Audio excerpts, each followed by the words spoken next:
Yep, I can hear I you. think it might Can you hear be me? that it needs upgrading. Upgrading, Yeah, Well, that and- area needs upgrading. so they charge them. They're, They charge that back, would they charge it back if Seneca was still there? well, yeah, Well, it would be interesting, if Seneca still owned it, yes, but now with the, or no, because they would have paid for it once, but now with the new owner, I don't know if that changes yeah. dynamics at all. I don't think there was a whack and sack fee when Seneca hooked up to it, 80 years ago. Yeah, I don't know what Yeah, they did then. yeah, what they did now. Right. Or it's either that or where they want to hook up. Well, I think there's a stub already sticking out. I don't think we're changing that. We removed the private part of the utility when we excavated the whole site, but you still got to hook up there in your easement. I was Well, just Irene surprised or to see. somebody would be. Well, I mean, this person called your staff, so that must be, But if you want an explanation, we can talk with Irene or Ryan or somebody, Yeah, have them yeah. get down to the whys and wherefore, so just makes it tough. we can understand it, yeah. And I talked to somebody today that's maybe applying for a job in your homelessness housing area. You have an opening for an associate, Well, Mary's retiring. yeah.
It's the same. We hate each other. Don't you know that? And your job is to make us get along. That's right. That's what I said, we get along fine, it's just, there's a few issues, And there's always hiccups once in a while, so. always, yeah. Where's the boss? Hey, Pam. You're off the hook. I beat it. How are you? Good to see you. I'm like, poor thing having to drive all the way here for this. That's fine. I actually met a friend for lunch. We had lunch first, so I made good use of the time. And then Patrick and I need to spend a few minutes together afterwards, so had a few things. Oh, we're right on time. Yeah, you're right on time.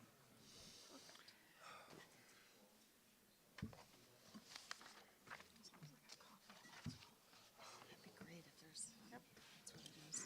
it is. All right, well, I'm going to call the meeting to order, and I want to thank you for being here this afternoon. This is the Destination Medical Center Executive Committee members, so you have participation by the members of the Executive Committee here today. We may have other members who join us, for example, Member Schubring, and, but this is the required meeting for the executive committee meetings. Now, because we do have members that are participating remotely, today's votes will be taken by roll call, and I'm going to actually turn it over to our council, Tammy, if you wouldn't mind taking the roll call for us for the attendance. Of course, good afternoon. Chair Wheelock? Here, present. I'm normally last. You threw me off here. Thank you. You're right, I've got you in a different order today, just to keep you on your toes. Norton? Present. Williams? That's you, Paul. He's muted. There we go. Muted. Present. And Tyne. Present. Thank you. Thank you for that. And then let's move to the approval of the agenda. Is there a motion to approve the agenda? So moved. Is there a second? Second. Moved and seconded. Tammy, please call the roll. Norton? Aye. Tyne? Aye. Williams? Aye. And Wheelock. Aye. And next, is there a motion to approve the minutes from the March and June meetings in 2024? So moved. Second. Moved and seconded. Tammy, please call the roll. Norton, Aye. Tyne, Aye. Williams, Aye. and Wheelock. Aye.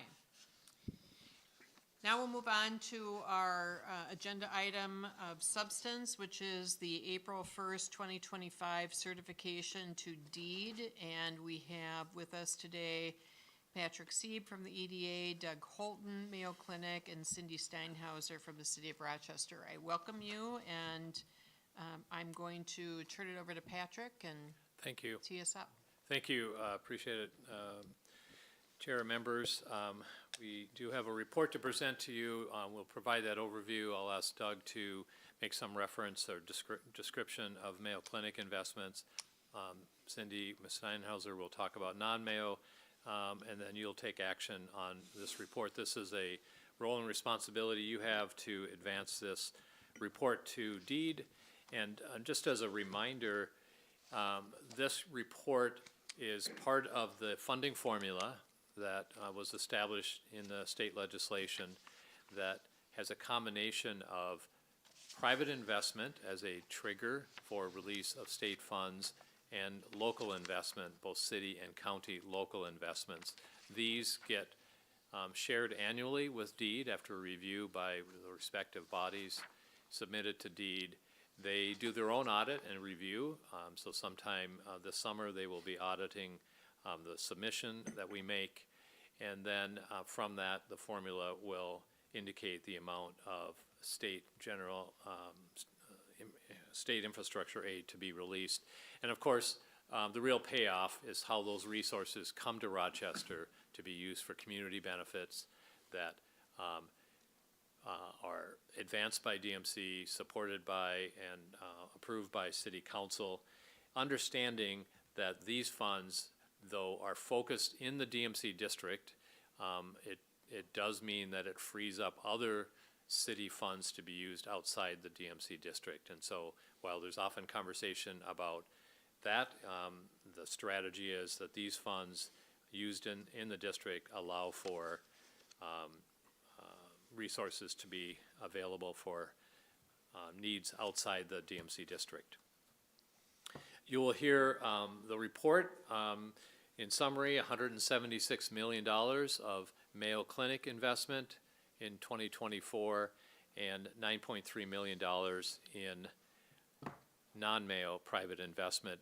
Presented on this graphic in blue, Mayo Clinic investments over time, and in green, non-Mayo investment over time. And then if you stack them all up each year, you'll see that combined there has been over $1.8 billion of investment in the DMC. Mayo's investments are citywide, non-Mayo investments in the DMC district itself.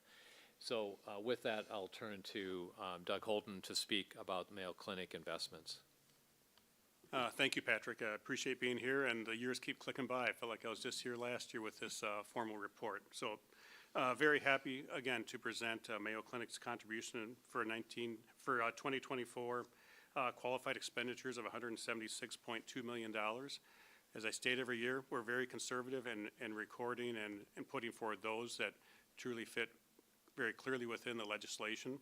We do a tremendous amount more work than that in town every year, but these are the ones that we have qualified for 2024. Should also note this is a 30% increase in our Mayo expenditures over 2023, so really ramping up with a lot of the work that we have in process right now, and of course to come with Bold Forward Unbound. Just going to highlight a couple projects, but again, they do span practice, education, research, infrastructure, if you will. On the practice side, post-COVID, we did a fair amount of work before reopening the Herman House to support patient population as part of the Generos programs. Also, Anderson Building, which is a very visible building we have underway on the Methodist Hospital campus. That you'll see is really taking shape, and we'll be soon entering the next phase where the proton beam equipment will be installed, which is quite a lengthy process. with our first patients planned for mid-2027. So a lot of exciting things happening with Anderson Building, as you can see. From the research side of things, of course, the Kellen Building that opened last year, that 176,000 square foot building focused on research activities. And the top floor was shell when we first opened. We're in the process now of fitting that floor out, so it'll be a completely full building. From education, in the subway of the Siebens Building, our Barbara Woodward Lips Patient Education Center went under extensive remodeling to meet patients and family needs. This is for free education for any topic related to their visits at Mayo Clinic from a healthcare standpoint, as well as pre-surgical classes for pediatric patients and others. So it provides a great service as part of the patient experience.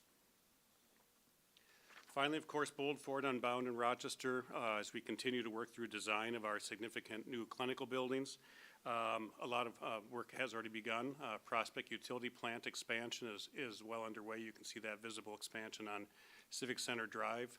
Of course, utility infrastructure work occurring now, and we'll soon be starting some of our support structures, such as parking and other support work being done before the main clinical builds will occur. So, as you can imagine, significant investments in the years to come.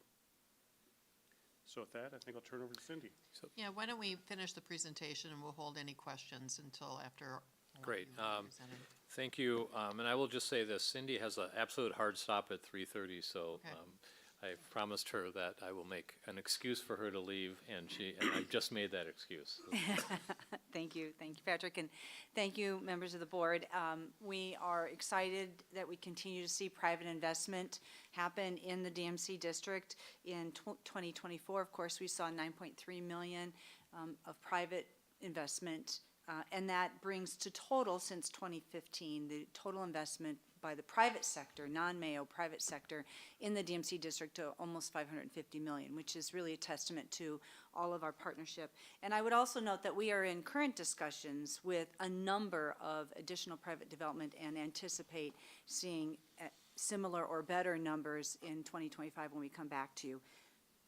I would say that this non-Mayo private investment happened in 4 key areas. It happened in the restaurant hospitality sector, in the retail sector, in innovation and in housing. I would say this investment also is reflective of not only the recruitment of new businesses and companies, it's also an investment in expansion and retention of existing companies in our community, as well as investment where they have current foothold in Rochester and are expanding their product line. And so that, particularly in the restaurant area. And again, retail, we also see with some of these investments taking advantage of programs like the Main Street Grant that is administered through DMC, state funding, is helping to incentivize this investment happening, growth in our innovation and growth in our housing. So it's been a good year and a healthy year in spite of some of the private sector challenges that are out there related to interest rate and other issues. So just some highlights. Cumulative investment now totals nearly 1.8 billion. We see investments, public investments in support for mobility, housing, and public space. The report that Mr. Holton just provided, highest ever annual Mayo Clinic investment, with much more to come. And as Ms. Steinhauser just mentioned, we are in process with 14 developers as we speak in housing development, life science development, and hotel development. So we feel a lot of energy out in the marketplace, knowing, of course, that we still face, as every community does, faces headwinds with interest rates, labor costs, construction costs, and supply costs. So we could and maybe I'll just share a couple of additional graphics to help tell this story further. So as we look out into the next 5 years, we are wanting to give you an indication of what's coming. And while these are not finite numbers, they are a reasonable projection of both Mayo and non-Mayo investment, private investment, over the next 5 years. And if it's not obvious, I will say it, we had to change the scale of this graph to accommodate the amount of future investment that we are anticipating. And then when you look out over 5 years and stack that on top of today's, you can see that we are well on our way towards our goal of 5.6 billion and beyond. So those are the, that's the information we wanted to provide, and happy to respond to questions. Great. Do me a favor, please, and leave that previous slide up there where you changed the scale. Thank you. Questions, comments from our members? Am I able to ask a question? You certainly are, yes. Thank you, Madam Member Chair. Schubring. I have a question.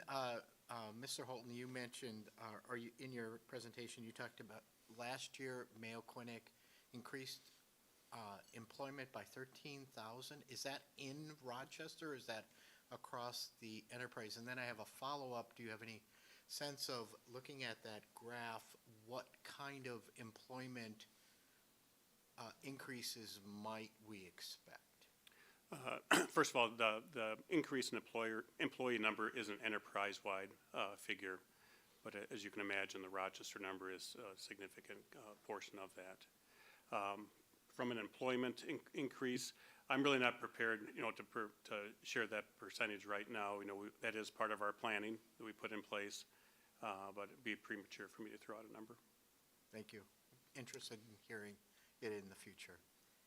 Maybe Doug, I could ask you to expand just a bit and remind us about the types of employment opportunities you expect to result from this investment in Rochester. What kinds of positions do you expect that you will be adding to your workforce? The range of opportunities. Yeah, the range is going to be significant, because if you look at our main build is going to be 1.8 million square feet of clinical space, really bringing together, as part of our Bold Forward Unbound vision, inpatient, outpatient, and virtual together.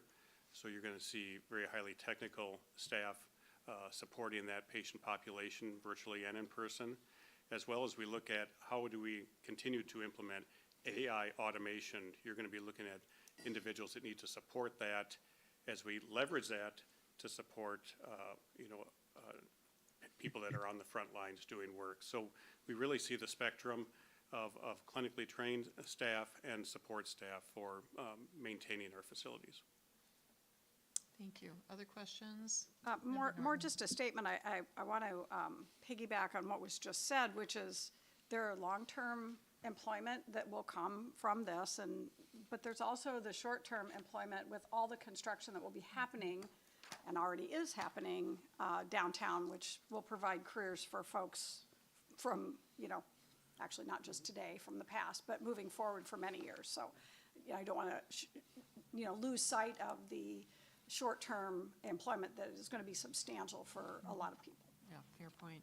Excellent point. Other Madam Chair? questions, comments? Member Williams? Yeah, seeing this bar graph is super helpful, and seeing the scale of what's coming, and to Mayor Norton's point about the impact and the need for construction workers is going to be significant.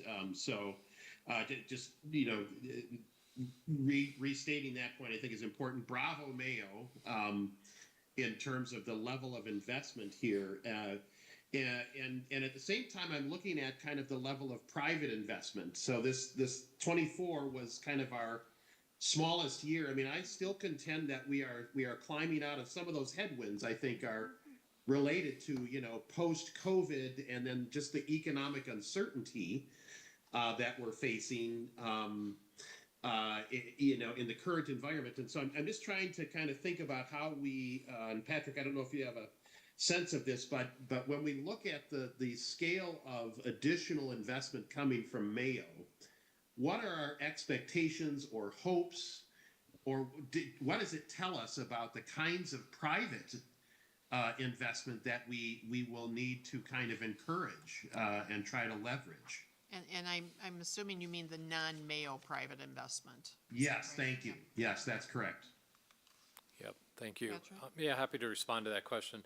So we are assessing the market demands and market needs as we continue to build out Rochester and support Rochester's growth as a destination, ever more so with Bold Forward Unbound. And so we do know that there is a significant housing demand that needs to be met. It's lots of evidence of that. In every conversation in Rochester, there's conversation about more housing, more affordable housing. And we know that's a state and national issue that goes beyond Rochester. That said, we are on April 16th hosting a real estate summit. We do this annually, and it's our way of inviting in developers and investors from outside this market, people who don't necessarily know Rochester, to come and learn about Rochester, to understand the growing market demand, the confidence they can have if they are to park their money here or do development here, and partnering them with local developers, local property owners. So one of our strategies is to be intentional about reaching out to communities that don't already know about Rochester. We all know about it, and we think everybody knows about it, but in fact, not everybody does. And we have to tell them about it, we have to tell them our story, and we bring them here. And so Real Estate Summit, as an example, to pair investors who are looking to place their money and developers who are looking to do development, and they're looking for markets that are safe and secure and have confidence in the future. That's one area. Secondly, we know that there is going to be continued interest in the med device, med tech, biopharma space as Mayo changes its policy to ensure more connectivity to startups and more opportunities to partner with startups and companies, international companies in particular, who need to have a U.S. presence. So we are actively telling that story about why Rochester, why it's not only Boston and San Diego to consider, why Rochester is a consideration for different value proposition and different resources and infrastructure. And then the hospitality environment, that demand is going to continue to grow, both because of Mayo, the new sports facility that's being developed in Rochester, aging facilities. So that's another area. So and then finally, I'll just say the growth of our college and universities, the strength of RCTC, University of Minnesota, Rochester. We know the student population is going to continue to grow in our community, and we want them to stay here once they graduate. So those are some of the things that are top of mind for us and some of the strategies. Madam Chair, if I could just, Yes, go ahead, Member right, Williams. just a follow-up point. I mean, that's really helpful. It also points to the kind of pressure that's going to be put on DMC in terms of our limited dollars, right? When I look at the list of what we have committed in the kind of the out years looking forward, our GSIA funds are going to be fairly limited, and there's going to be a lot of pressure there. So I appreciate the update. Thank you. Member Norton. Just quickly, as we're looking at both of the slides that you have, the one prior in the packet, and then this one, it talks about Mayo Clinic investment and other private investors. There's also a significant amount of work that's done by the city of Rochester that is not in here, but that complements and is often in the DMC district. Do we look at that ever and measure that in here? But it's not reflected in this document, so it's just. Yeah, thank you, Mayor Norton. Yes, that is captured and reported elsewhere. This is what DEED is asking for this report, so that is captured and reported elsewhere. Yeah, I just wanted to raise that because the city of Rochester is investing a significant amount of money parallel to the work that's being done here with the Mayo Clinic and the private investors. That's right. And other public institutions like our Yes. higher ed institutions Exactly. and county and state funding. Yeah, yep. This is really aimed at our state requirement about leveraging private investment in return for the public investment.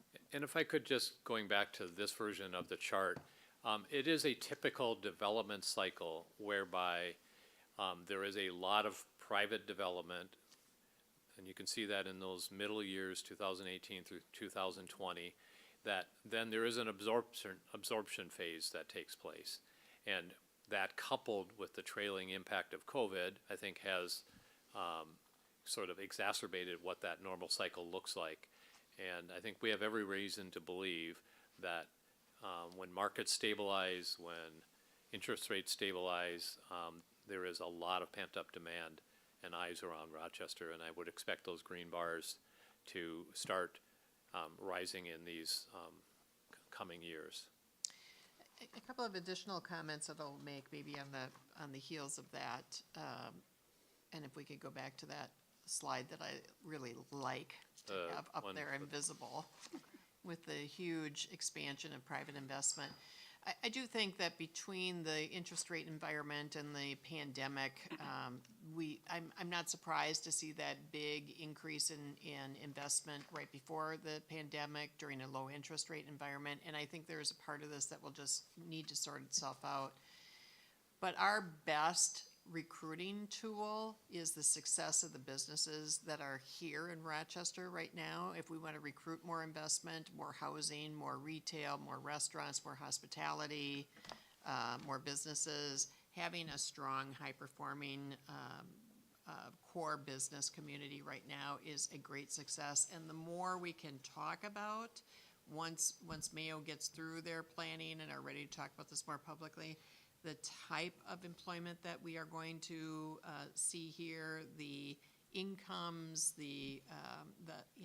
one of the remarkable things about Rochester is the level of disposable income or income per capita that we have here. Those are the kinds of data pieces that I think will help us move this forward. And finally, once you actually see this massive multi-billion-dollar physical space start to emerge, that in and of itself is irrefutable about its ability to compel people to think about this community and the opportunities differently. So I do think you're right that we really have to ride that process through a little bit about the business community environment or the business environment and the absorption that we're going through. But there is the savvy developer or business owner will get in before you can start to see some of that come out of the ground. And Patrick, I know that you have something you want to add. I just want to give make two comments about that. When the Berkman sold in 2023 for the highest price in the state of Minnesota's history for residential real estate, it turned a lot of attention to Rochester. Yeah. And to your point, success breeds success.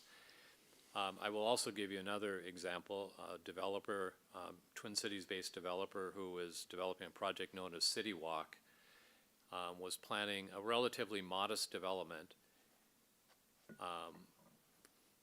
5-story wood stick-built development until the Bold Forward Unbound project was announced. It is kitty corner from Bold Forward Unbound, and they have now shifted that from a $50 million project to a $150 million concrete construction, affordable, retaining adjacent housing as into the 4D program, so securing adjacent property that they own for affordability while building 350 units of market rate housing and hotel because of that image that you saw. So before a shovel went in the ground, they started changing their plan and finding equity investors. I think to Member Williams' point about our resources, while they are significant, are also finite and limited. I appreciate that this consideration will be baked into our multi-year planning process that we'll be advancing for the remainder of this year, and we'll have to do that delicate dance about doing what we can to spur continued investment, and yet understanding that some of our best and most significant opportunities may not be before us at this moment. So we look forward to that part in the process. I want to be mindful of time. Oh, Member Tyne? I don't really have a question, but in future meetings, I think it would be helpful if we had another segment on each of those years where we measured investment outside of the DMC zone within the city of Rochester to see how this DMC growth also expounds out, spurs growth outside. Yeah, that's a great point.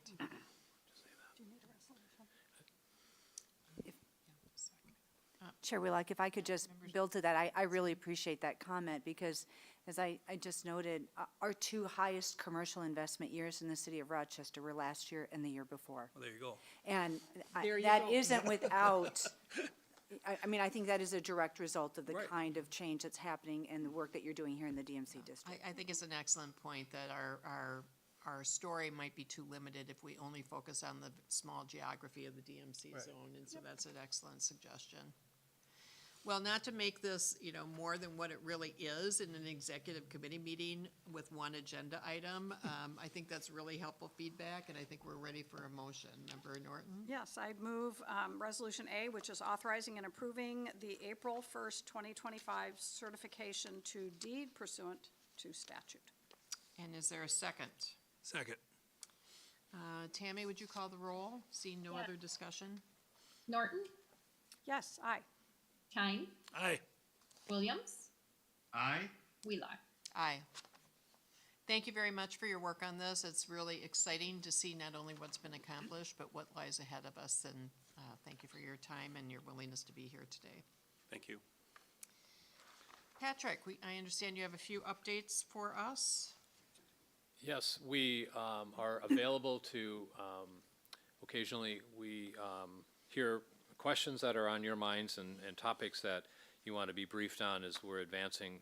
So we have some items, not for any decision-making or action, but simply to keep you apprised. The first two of those I'd like Cindy to cover because they're in her area of leadership. So Cindy.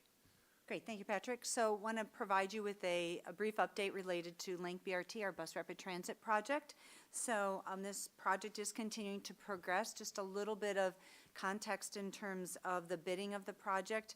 I just want to remind this board that the bidding is, there's actually 5 different bid packages related to Link BRT, and there's also a real estate acquisition component. There is a vehicle purchase component. And so just in terms of those different items, all the property has been acquired. So that real estate that is necessary to build out the BRT system is in place.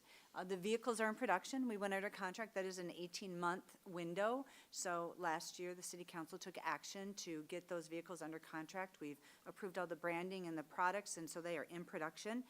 In terms of the bid packages, so we have 5 bid packages.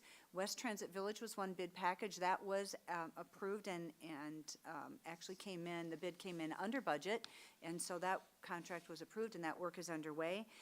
There was another bid package. It was what we refer to as Volume B and C, was one bid package. That came in over, so we rejected those bids and we have split it out. One is the civil package and one is an architectural package. The civil package, which is the street and underground work that's necessary for the system, is out on the street.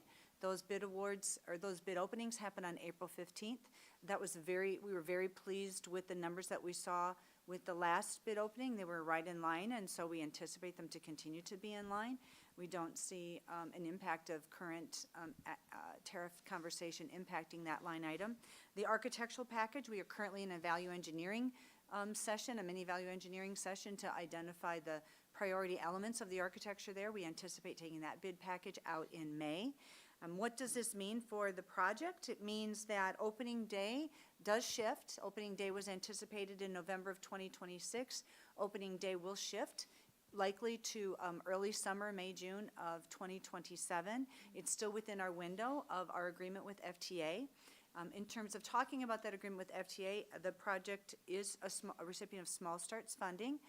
We are under contract with the FTA for that funding and in fact have been able to draw down. We were able to do a drawdown last month, and so we feel confident in this project continuing. So that is a quick update in terms of, although there are 2 other packages, there are 2 other packages that we anticipate bringing out by summer, and that is related to restrooms at West Transit Village and maintenance bay for the vehicles themselves. So project is progressing. We feel really good about the team and the work that we're doing to value engineer and be smart about bringing forward the additional bid packages.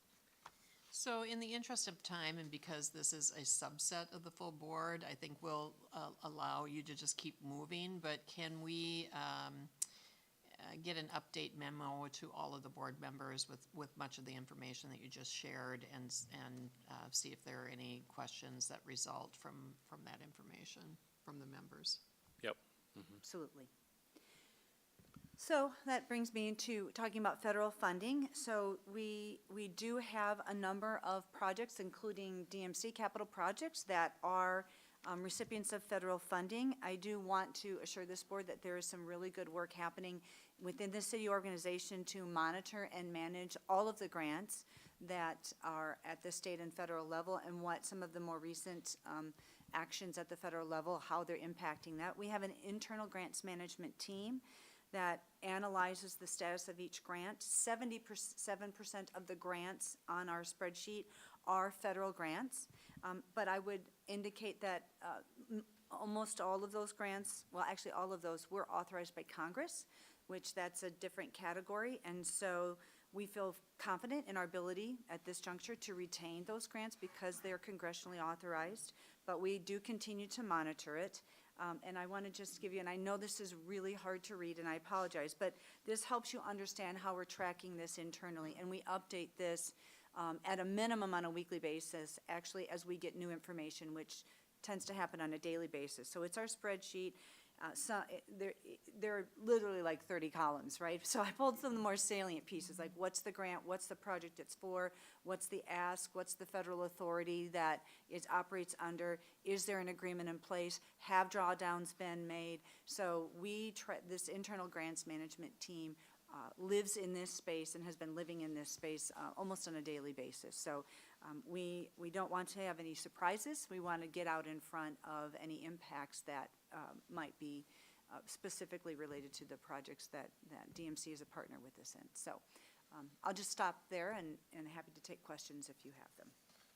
So mostly wanted to give you all confidence that city staff, elected leadership at the city is paying attention to a whole array of federal relationships to ensure as much as possible that they will land here in Rochester. Thank you. We appreciate the attentiveness and the investment of staff capacity in this during developing an uncertain time, so thank you.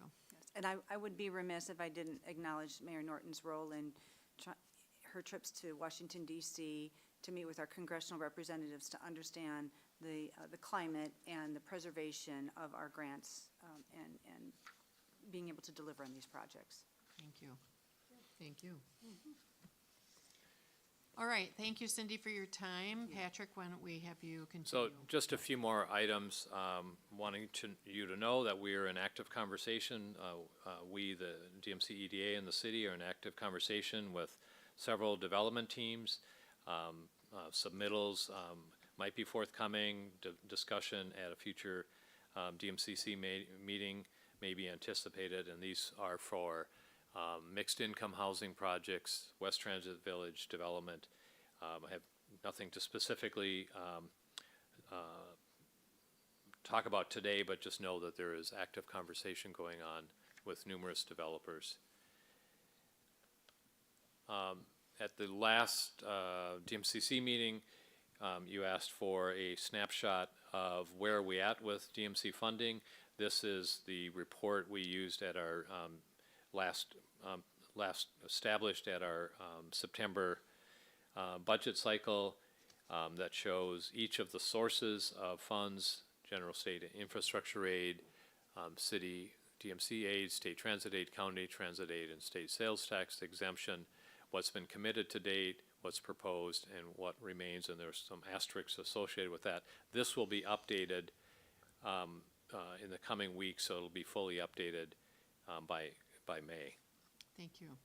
And this is, I think, the point Member Williams was talking about, and is often talked about here, is what is available resources that we have. And if you look at the road general state infrastructure aid, that is, I think, what Member Williams was referring to when he said 186 million that we are really remaining to use strategically for all definitions of infrastructure, and anything we use from that competes with something else that may also be appropriate. We are updating the development plan. We are in the midst of doing a 10-year look back, collecting all of the information that will report on the progress we've made to date against the 5 goals established and the promises made in the DMC initiative. That work is underway and will be fully prepared for presentation at the May DMCC board meeting. We also will be kicking off the update to the development plan. The first part of that work is really looking at all of the recent planning that has been done in Rochester, such as Mayor's 2050 visioning process, the City Council strategic planning process, the University of Minnesota campus and climate action plan, the small area plans associated with Riverfront and Unbound as some examples of plans that have been recently established with a lot of community engagement, a lot of community involvement. So the first work in our update is to surface all of that, to identify meta themes, themes that cross over, and to identify where there may be gaps that in those themes. But that's our starting point, is to understand what has been the planning to date and the community voice to date. Eventually, that work will come back to the DMC board in September, and there's a whole sequence for approval process.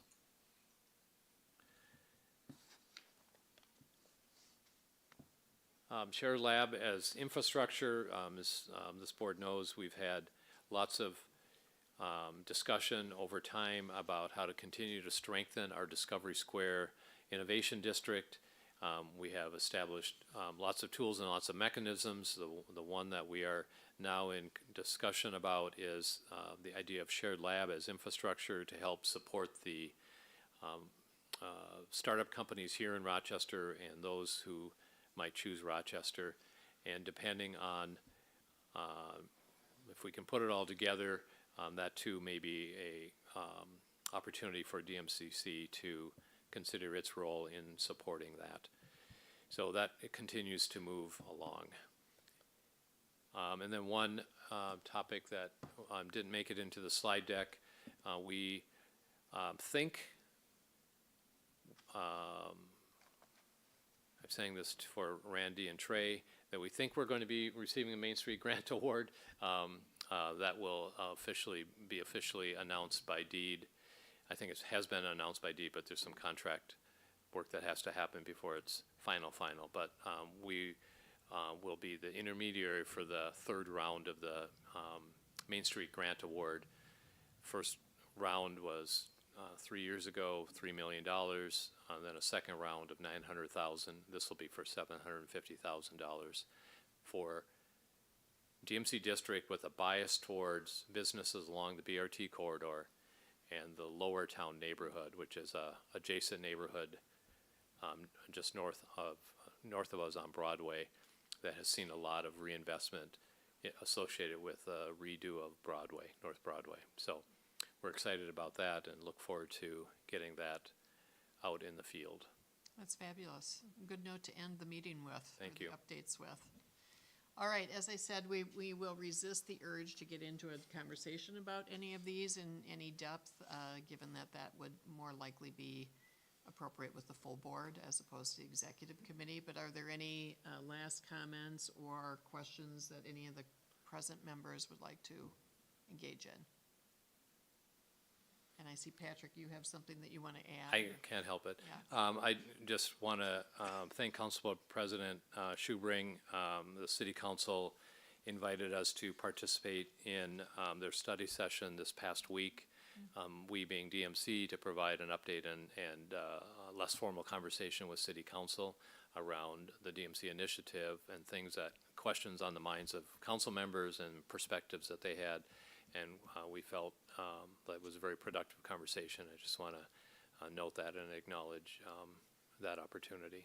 That's great. Member Schubring, anything you want to add to that? Just thank you for being there, Patrick, and it's the beginning of a conversation, certainly beginning for myself and the 3 new members, and a continuing conversation with the ongoing council members. So I think you You read the room well. It was 30 minutes after our 2.5-hour strategic planning session, and I think it was a good way to cap off our meeting, so thank you. Thank you. All right, well then we'll thank you, Patrick, you and your colleagues for being here today. We appreciate your time. We will see you again at our May meeting, and I would encourage members to think a little bit about the development plan update that lies ahead of us during the course of the summer months. And if you have particular interest in information that would be helpful to you in the fall to assess and decide on those funding priorities, I'm sure staff would appreciate Yep. a discussion about that at our May meeting, and so give that some thought between now and then. Thank you for those that were able to participate today, either physically or remotely. We appreciate that. And with that, I will thank you for joining us, and we are adjourned. Thank you. Easy. That's right.